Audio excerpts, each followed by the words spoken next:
서신동교회 행진공동체 여러분 반갑습니다. 오늘도 우리가 함께 각자의 자리에서 하나님께 예배하도록 하겠습니다. 먼저 사도신경으로 우리의 신앙을 고백하도록 하겠습니다. 나는 전능하신 아버지 하나님 천지의 창조주를 믿습니다. 나는 그의 유일하신 아들 우리 주 예수 그리스도를 믿습니다. 그는 성령으로 잉태되어 동정녀 마리아에게서 나시고 본디오 빌라도에게 고난을 받아 십자가에 못 박혀 죽으시고 장사된 지 사흘 만에 죽은 자 가운데서 다시 살아나셨으며 하늘에 오르시어 전능하신 아버지 하나님 우편에 앉아 계시다가 거기로부터 살아있는 자와 죽은 자를 심판하러 오십니다. 나는 성령을 믿으며 거룩한 공교회와 성도의 교제와 죄를 용서받는 것과 몸의 부활과 영생을 믿습니다. 아멘. 네, 반갑습니다. 우리 함께 하나님께 찬양하고 함께 서로에게 축복하는 시간을 가지도록 하겠습니다. 각자의 자리에서 예배하고 있는 여러 청년들을 또 옆에 있는 지인들 혹은 가족들에게 너는 담장 너머로 뻗은 나무 함께 찬양하시겠습니다.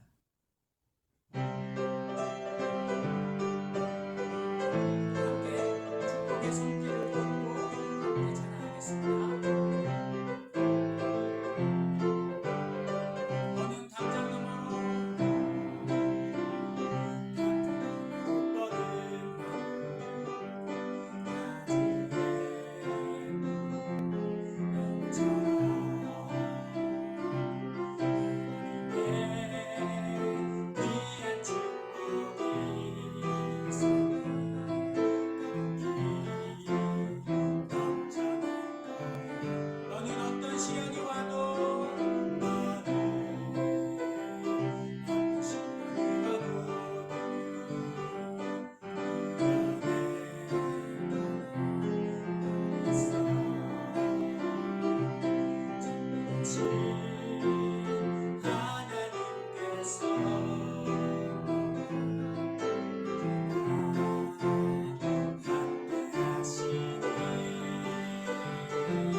존귀하신 주 찬양하시겠습니다.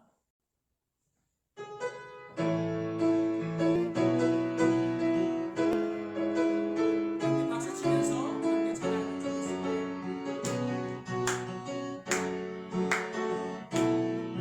존귀요 존귀하신 주 존귀요 존귀하신 주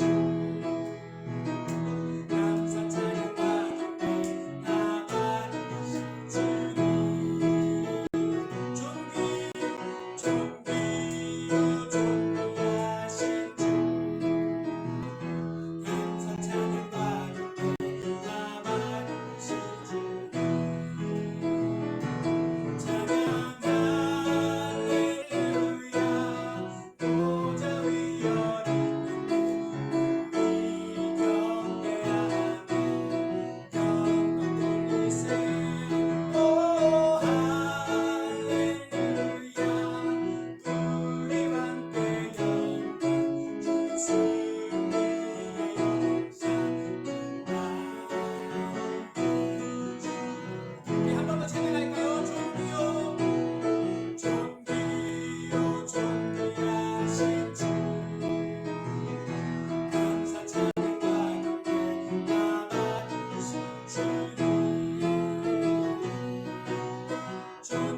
사는 동안아 너의 돈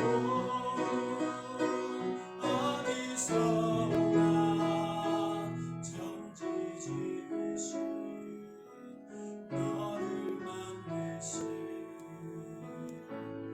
여호와께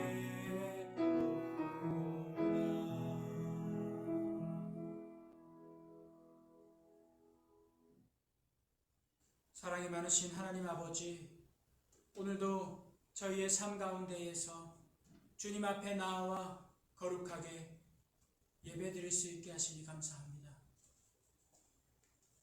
원래 기도하지 않던 자리에서, 원래 예배하지 않던 자리에서도 저희가 주님 앞에 나올 수 있게 하시고 예배의 자리로 만들어 주셨음에 감사드립니다. 오늘 우리가 각처에서 예배하는 때에 더욱 주님을 사모하기를 원합니다.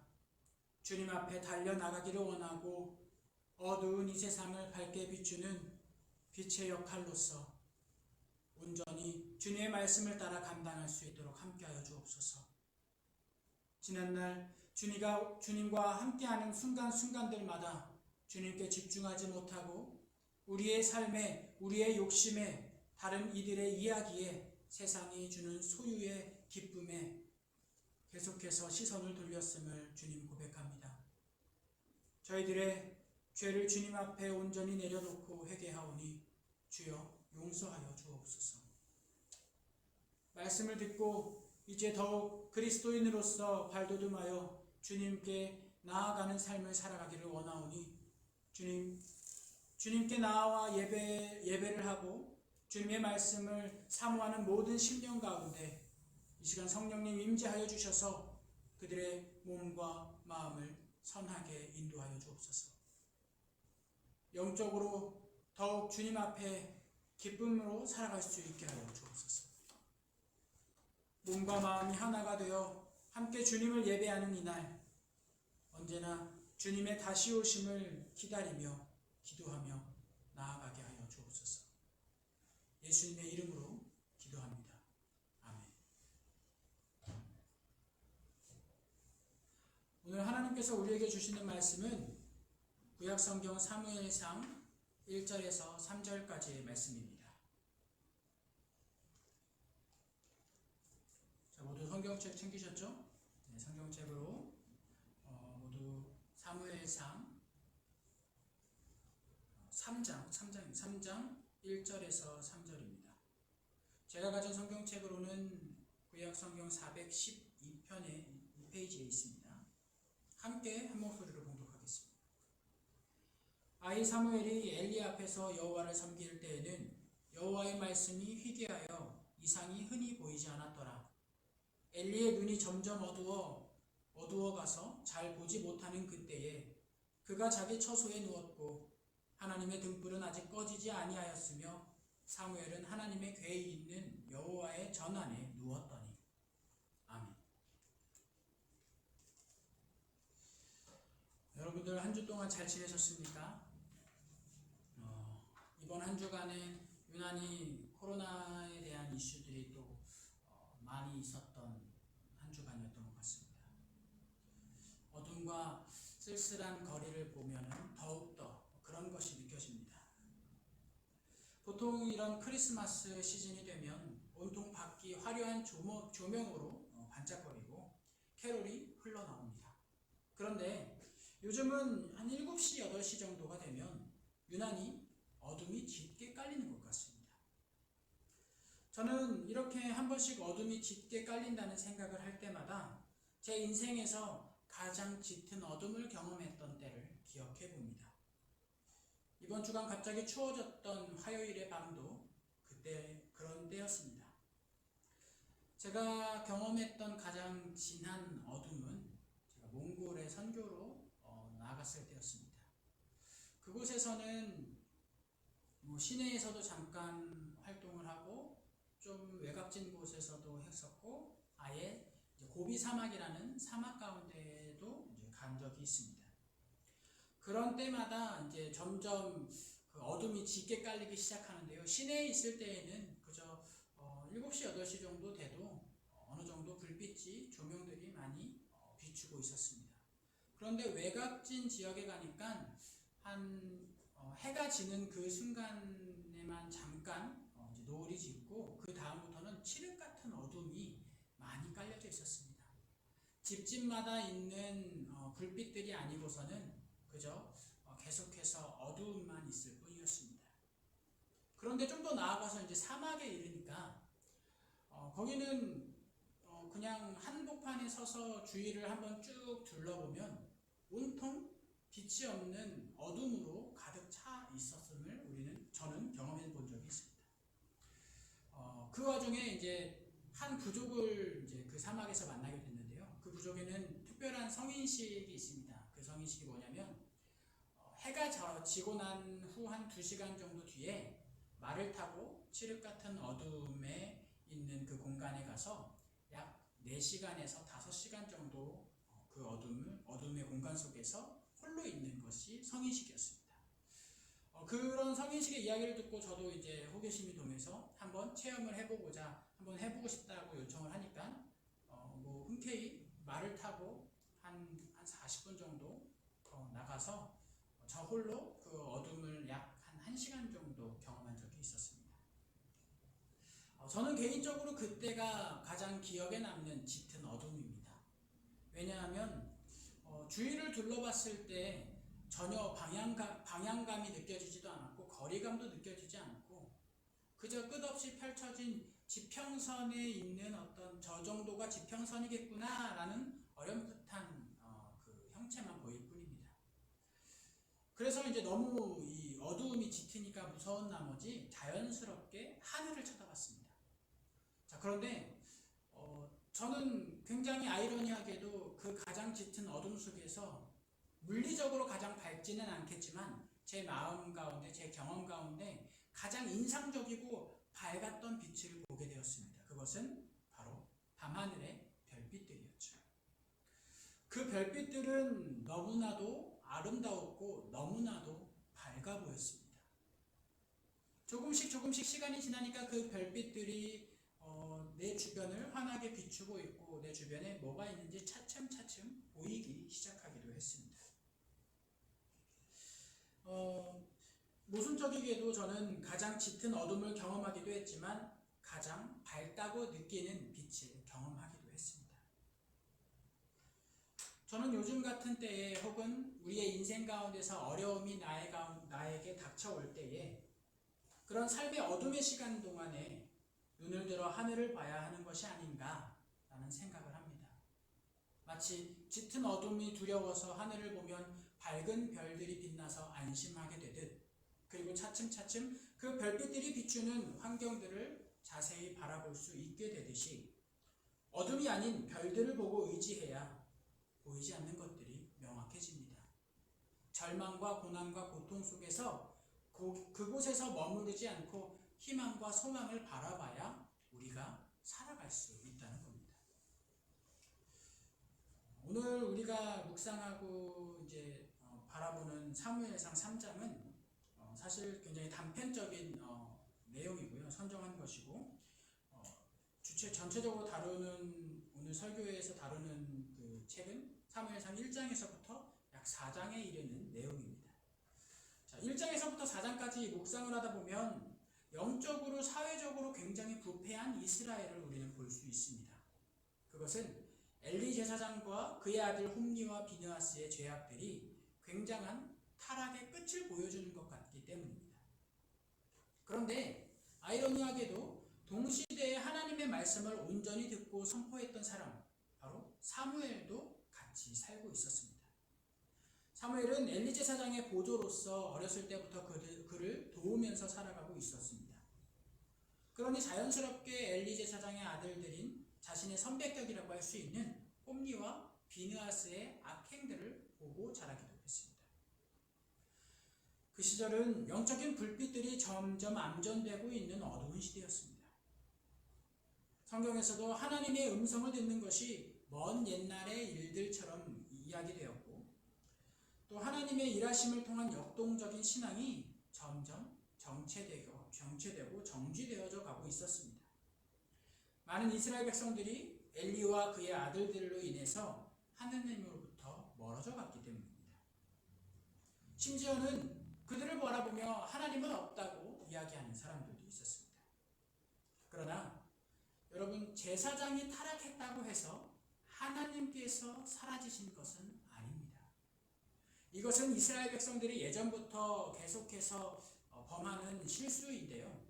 무엇이냐면 하나님 자체를 바라보지 않고 그 당대의 지도자 혹은 대제사장, 그들을 바라보거나 그들을 통해서만 하나님을 바라보려고 했기 때문입니다.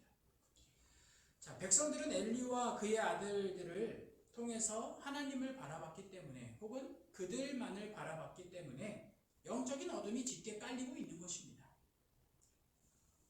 사람을 통해서 바라보는 것이 아니라 온전히 하나님만을 바라보는 것, 그것이 우리에게 있어서 필요한 온전한 신앙의 자세입니다. 사람들은 그 누가 됐든지 간에, 잘났든 못났든지 간에 그 사람을 통해서 하나님을 보여주는 어떤 렌즈의 역할을 할 뿐입니다. 그래서 렌즈가 깨끗하면 잘 보이고 렌즈가 더러우면 잘 보이지 않게 되는 것이죠. 그런 것처럼 목회자가 됐든지 성도가 됐든지 하나님 앞에서 성결해야 우리를 통해 하나님을 다른 사람들이 잘 볼 수 있다는 겁니다. 그러므로 진짜로 중요한 것은 내가 깨끗했다, 더러웠다 하는 어떤 렌즈가 아니라 언제나 그 자리에 계시는 하나님입니다. 하나님께서는 어느 때에나 계셨고 지금도 우리와 함께하고 계십니다. 사무엘은 엘리와 그 아들들을 통해서 하나님을 경험하지 못했습니다. 만약 사무엘이 온전히 그들에게 시선을 집중했다면 계속해서 인생의 절망 가운데 살았을지 모릅니다. 그러나 사무엘은 사람을 통해서 하나님을 바라보지 않고 온전히 하나님만을 바라보려고 노력했습니다. 그 시대는 신앙적으로 굉장히 어두운 시대였으니 더욱더 그는 하나님을 간절하게 찾았을 것입니다. 선배들의 죄악된 모습을 통회하면서 하나님께 두렵고 떨림으로 그 음성을 듣고자 사모했을 겁니다. 그 결과 사무엘은 하나님의 말씀이 희귀해서 이상이 흔히 보이지 않았던 그 시대 속에서 하나님의 음성을 듣게 됩니다. 시대의 어둠 속에서 빛나는 별과 같은 영적 지도자가 된 것이죠. 그 시대는 무엇보다 짙은 어둠이 깔린 밤이었지만 사무엘로 인하여 별이 빛나는 밤이 되었습니다. 오늘 저와 여러분들이 이 본문을 통해서 이 시대적인 어둠을 통해 어떻게 빛나는 별처럼 살아갈 것인가를 발견하기를 원합니다. 오늘 본문에는 어둠의 시대에 어둠의 일을 했었던 무너지는 인생의 대표 엘리와 그의 아들들이 나타나며, 또한 짙은 어둠의 시대에 빛나는 별처럼 살았던 세워지는 인생의 대표 사무엘이 나타납니다. 먼저 무너지는 인생에 대해서 한번 이야기해 보겠습니다. 무너지는 인생의 특징은 죄와 저주의 문제가 있습니다. 사무엘상 3장 13절에서 14절 말씀을 제가 봉독하도록 하겠습니다. 내가 그의 집을 영원토록 심판하겠다고 그에게 말한 것은 그가 아는 죄악 때문이니 이는 그가 자기의 아들들이 저주를 자청하되 금하지 아니하였음이니라. 그러므로 내가 엘리의 집에 대하여 맹세하기를 엘리 집의 죄악은 제물로나 예물로나 영원히 속죄함을 받지 못하리라 하였노라 하셨더라. 아멘. 자, 여기서 보면 왜 무너지는 인생이 될까라는 것에 대한 답이 나와 있습니다. 그것은 바로 죄 때문입니다. 왜 제가 무너집니까? 왜 제가 하나님의 심판을 받을까요? 혹은 하나님께서 왜 저에게 이런 시험을 주실까요? 바로 죄 때문입니다. 내가 그의 집을 영원토록 심판하겠다고 그에게 말한 것은 그가 아는 죄악 때문이니 라고 나타납니다. 이것이 성경이 말하는 무너진 인생과 심판, 저주에 대한 관점입니다. 성경은 그래서 우리에게 계속해서 경고하죠. 심판의 저주를 자청하지 말라고.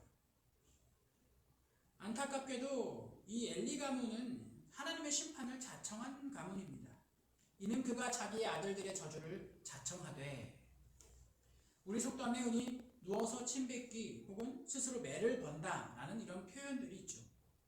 죄를 짓는 것은 스스로 침을 뱉어서 피해를 자기가 입는 것이고, 스스로 매를 벌어서 매를 맞는 그런 일이라는 겁니다. 죄를 지을 때 바로 그 심판이 이루어지기 때문이 아니라 죄를 지을 때 바로 그 심판이 나에게 나타나지 않음은 하나님의 자비와 긍휼이 무궁하기 때문입니다. 하지만 그 심판이 뒤로 미뤄졌을 뿐이지 사라지는 것은 아닙니다. 회개를 통하지 않으면 반드시 우리에게 심판이 있음을 여러분들은 기억하셔야 합니다. 성경은 우리에게 심판의 저주를 능히 막을 수 있다고 이야기합니다. 그런데 막상 우리는 왜 그것을 막지 못하는 걸까요? 그것은 방금 읽은 말씀 가운데 이렇게 나타납니다. 금하지 아니하였음이니라. 바로 우리가 하지 말아야 하는 것을 했기 때문입니다. 금해야 하는 것을 금하지 않았기 때문이며 하나님께 돌이켜야 할 때에 돌이키지 않았기 때문입니다. 그 결과는 굉장히 끔찍하게 나타나죠. 엘리 집의 죄악은 제물로나 예물로나 영원히 속죄함을 받지 못하리라. 이것은 엘리 집을 향한 강력한 심판의 경고입니다. 하지만 비단 엘리만을 향한 이야기가 아닙니다. 현재 죄의 길에 놓여져서 돌이키지 않는 우리 모두를 향한 경고이기도 합니다. 우리는 우리를 서서히 잠식해 나가는 이 죄의 무서움과 심각성을 알아야 합니다. 죄를 대할 때, 혹 죄를 지을 때 두렵고 떨림이 우리에게 있어야 된다는 거죠. 죄에 대한 철저한 심판을 하시는 공의의 하나님을 여러분들은 외면하지 마시기 바랍니다. 아마도 이러한 하나님의 말씀은 엘리 집안에 대한 마지막 경고이지 않았을까 생각이 됩니다. 그리고 제발 이제는 돌아오라고 말씀하시는 하나님의 긍휼이 담긴 처절한 외침이 아니었을까 생각됩니다. 결국 그들은 그런 이야기를 들었음에도 불구하고 끝까지 회개하지 않았고 엘리 집안은 처절한 죽음에 놓여집니다. 아버지였던 엘리 제사장은 목이 부러져 죽고 아들 홈리와 비느하스는 전쟁터에서 전사합니다. 엘리의 며느리는 이 아기를 낳는 순간에 이 죽음의 소식을 다 들었습니다. 그리고 나서 그녀는 자기의 아이의 이름을 짓고 있었는데요. 이렇게 지었는데요. 바로 그 아이의 이름이 엘리 집안의 현실을 반영하고 있습니다. 그 이름은 이가봇, 하나님의 영광이 떠났다라는 뜻입니다. 여기서 우리는 그렇구나 하고 멍때릴 것이 아니라 왜 엘리 가문이 이 이가봇의 인생이 되었는지를 살펴봐야 되고 오늘 우리가 지금 여기에서 나는 어떻게 해야 될까 하는 고민을 해야 합니다. 엘리 집안이 이가봇 인생이 된 이유는 두 가지가 있습니다. 먼저 아버지 엘리 제사장이 방심하였고 방관하였고 방치했기 때문입니다. 사무엘상 3장 13절입니다. 엘리는 자기 아들들이 스스로 저주받을 일을 하는 줄 알면서도 자식들을 책망하지 않았다. 그 죄를 그는 이미 알고 있었다. 엘리는 아버지로서 해야 할 영적 책임을 다하지 않았던 겁니다. 자식들을 방임하고 방관하고 방치합니다. 이러한 엘리의 영적인 무감각과 무책임과 무관심은 자녀들의 육적인 부패와 타락으로 일어납니다. 이어집니다. 아들들의 죄악에 대해서 징계해야 할 때에 엘리가 징계했다면 그들은 아마도 이렇게 처절한 죽음 가운데 놓여지지 않았을 수도 있습니다. 그러나 방심하고 방관을 유지했기에 모두 죽음으로 끝을 냈습니다. 영적인 죽음이 육적인 죽음으로 이어지는 굉장히 비극적인 사건이죠. 영적인 책임을 져야 된다. 영적인 책임감을, 영적인 감각을 키워야 된다. 영적으로 나의 주변을 살펴야 된다는 것이 이 메시지에서 우리가 얻을 수 있는 하나의 방법입니다. 또 하나의 이유는 홈리와 비느하스가 방종하였고 방탕하였고 방황했기 때문입니다. 그 시대에나 지금의 시대에나 엘리의 아들들의 죄악은 굉장히 시대를 뒤흔드는 스캔들이었습니다. 어떤 일이 일어났었냐면 사무엘상 3장 22절로 24절의 내용을 보면 회막문에서 수종드는 여인들과 동침하고 그들과 함께 굉장히 좀 성적으로 문란한 일들을 했음을 우리는 알 수가 있습니다. 자, 그런데 이 사람들이 제사장의 아들들인데 처음부터 이러진 않았을 거 아닙니까? 어쩌다가 그들이 이 지경까지 오게 된 것일까?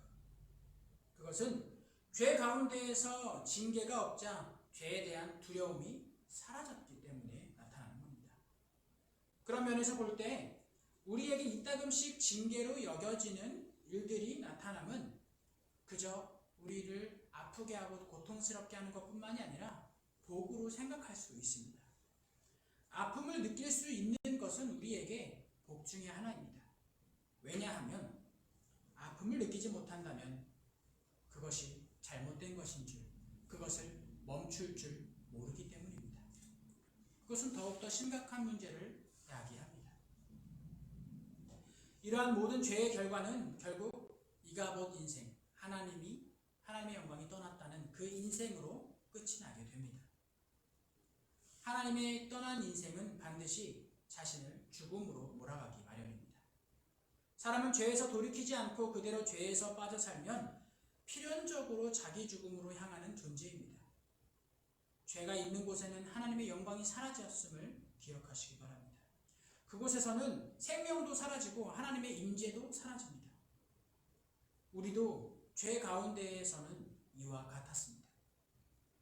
하지만 기억하십시오. 우리는 그저 이 죄 가운데 빠져서 생명이 사라지는 존재가 아니라 예수님을 통해서 죄에서 용서함을 받았고 그 자리에서 구원을 얻은 사람들입니다. 그래서 우리는 하나님과의 관계에 회복이 일어났고 비로소 우리의 인생은 유한성, 죽음으로 치닫는 것이 아니라 영원성을 띠게 되게 된 것입니다. 우리가 죄를 짓는 것을 그래서 주의해야 하는 것이죠.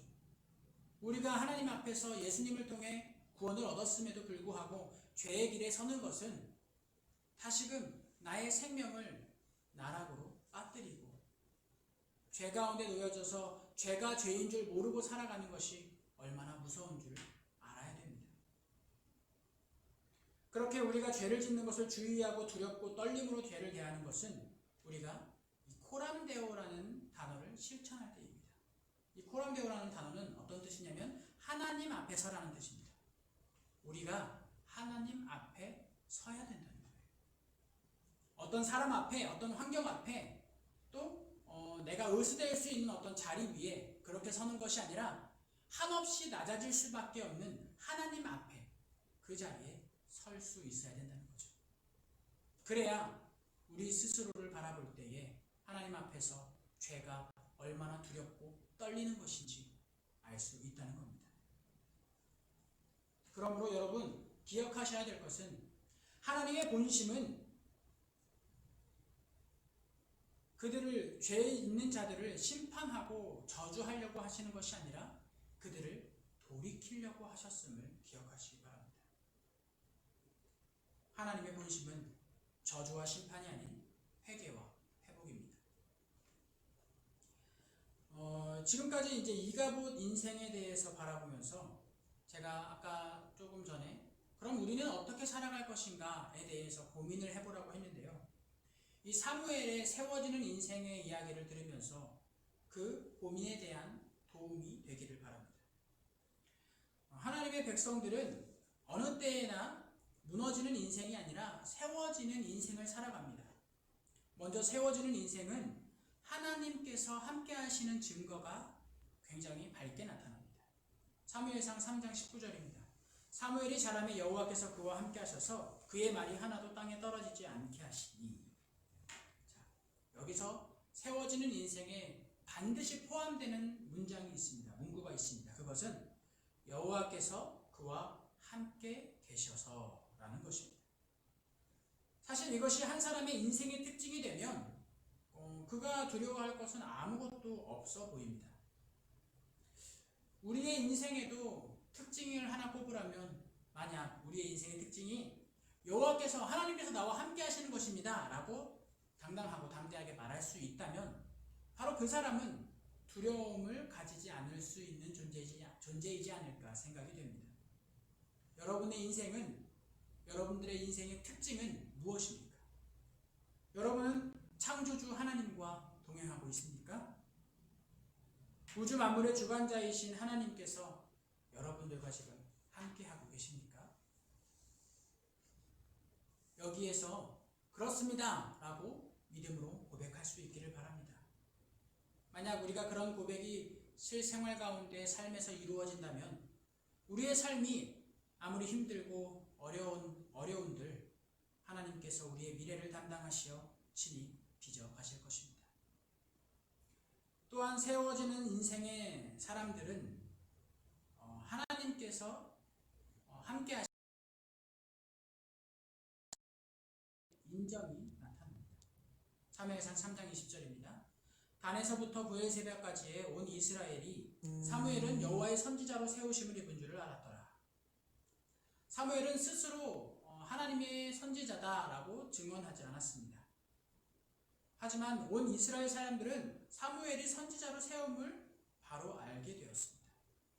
왜냐하면 사무엘은 하나님께로부터 받은 말씀을 전하였고 그리고 나서 그 말이 모두 이루어졌으니까 사람들이 그 사무엘의 말에 하나님의 권위가 있음을 알게 된 것입니다. 그래서 그의 입에서 나오는 하나님의 말씀에 대해 사람들은 점점 귀를 기울이게 된 것이죠. 사무엘은 하나님의 말씀을 온전히 가르치고 전하겠다는 오직 한 가지 목적과 중심을 가지고 자신의 삶을 되었습니다. 오늘날 저 같은 목회자들이 굉장히 명심해야 되는 부분이기도 합니다. 또한 목회자뿐만 아니라 여러분들도 하나님과 함께 하시면 그것을 주변 사람들이 자연스럽게 알아차리게 될 겁니다. 스스로 증명하지 않아도 됩니다. 여러분들의 삶에서도 주변의 많은 이들이 여러분들이 하나님의 사람이다, 하나님을 믿는 사람이다 라는 것을 알기를 원합니다. 자, 마지막으로 세워지는 인생의 특징은 하나님과 교제하는 증거가 나타난다는 겁니다. 사무엘상 3장 21절입니다. 여호와께서 실로에게 다시 나타나시되 여호와께서 실로에서 여호와의 말씀으로 사무엘에게 자기를 나타내시니라. 사무엘의 인생은 하나님께서 자신을 나타내시는 인생이었습니다. 하나님께서 말씀하시고 친히 빚어가시며 하나님께서 함께 하심이 사무엘의 삶 가운데 밝히 나타났다는 겁니다. 하나님의 사람들이 경험하는 복은 다른 것이 아닙니다. 바로 하나님이 나와 함께하고 있다는 것을 경험하는 것이죠. 이것이 하나님의 사람들이 가지는 가장 큰 복이라고 저는 담대하게 이야기할 수 있습니다. 복의 영화를 누리고 평안한 삶을 살아가고 정신적으로 멘탈이 강해지고 이런 것들이 아니라 하나님이 나와 동행하여 주신다 라는 이것이 그 무엇보다 가치가 있는 것임을 우리는 느끼고 간구해야 합니다. 실제로 다윗도 하나님과 동행하는 것이 추수날에 이제 얻는 수확하는 여러 새로운 햇 곡식보다 그리고 새 포도주보다 훨씬 더 귀하다라고 찬양하는 바 있습니다. 우리 시대에 들리는 소리는 이전 세대와 선배 세대에 대해서 굉장히 실망스러운 이야기들이 굉장히 많이 나타나죠. 비난과 비판의 소리도 굉장히 많습니다. 그래서 이전 시대의 조금 악한 행위들을 비난하는 그것은 반드시 필요한 것으로 보여집니다. 그런데 우리는 거기서 그냥 멈춰서 있으면 안 됩니다. 세워지는 인생은 거기서 비난하고 멈추는 것이 아니라 바뀌어야 된다고 소리를 내는 것이 아니라 거기서 멈추는 것이 아니라 과연 지금 나는 어디에 서 있는지, 나는 괜찮은지, 나는 올바른지 질문하고 되물어야 된다는 겁니다. 나를 온전히 하나님 앞에서 세움으로써 하나님 앞에서 누군가를 비판하는 것에 힘쓰지 않고 나를 비판하고 나를 온전히 하나님 앞에서 나의 죄들을 돌아볼 줄 아는 그런 사람이 되어야 된다는 거죠. 무엇보다 우리가 믿고 따르는 하나님께서는 여전히 말씀하고 계시는 하나님이심을 기억하시기 바랍니다. 말씀하시는 하나님께서 우리를 지켜보시고 어둠 속에서 하나님의 음성을 듣고자 기도하는, 묵상하는 그런 사람들을 찾고 계심을 꼭 아시기를 바랍니다.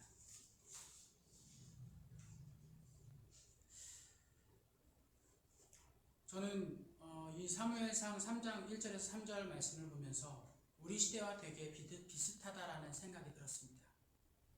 하나님의 말씀을 잘 듣지 못하는 시대, 그 시대가 지금의 시대이지 않나라는 생각을 해봅니다. 그런데 그런 어두운 시대 속에서도 사무엘이 있었음은 곧 지금과 같은 시대에도 사무엘과 같은 사람들이 존재할 거라는 것을 소망으로 품고 있습니다. 사랑하는 행진공동체 여러분, 어둠은 짙을수록 하늘 위에 떠 있는 별은 더 밝게 빛납니다. 우리가 어둠 속에서 빛나는 별 같은 인생이기를 바랍니다. 사무엘처럼 그 시대를 밝히고 하나님 말씀을 따라 온전히 행했던 그 사무엘처럼 우리가 이 세상을 그저 어두운 밤이 아닌 별이 빛나는 밤으로 만들어 가기를 소망해 봅니다.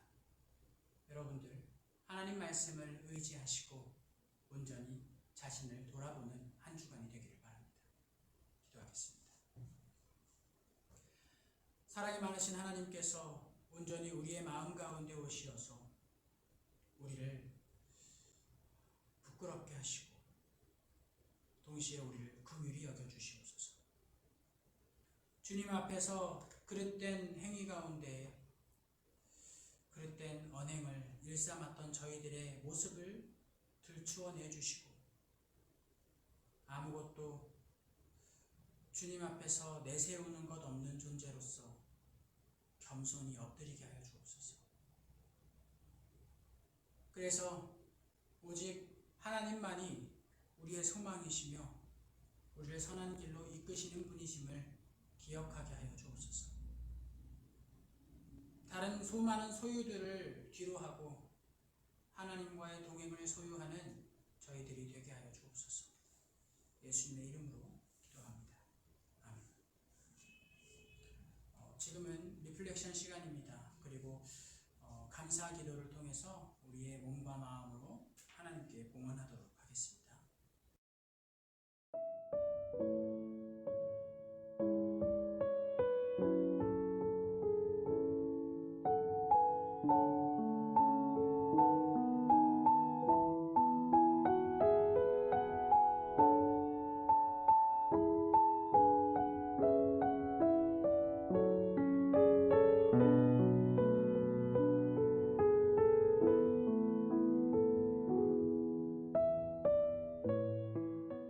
이제는 우리 주 예수 그리스도의 은혜와 하나님의 크신 사랑과 성령님의 동행하심이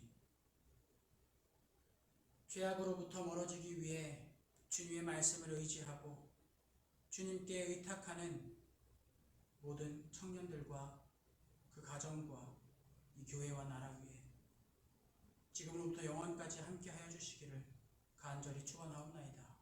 아멘.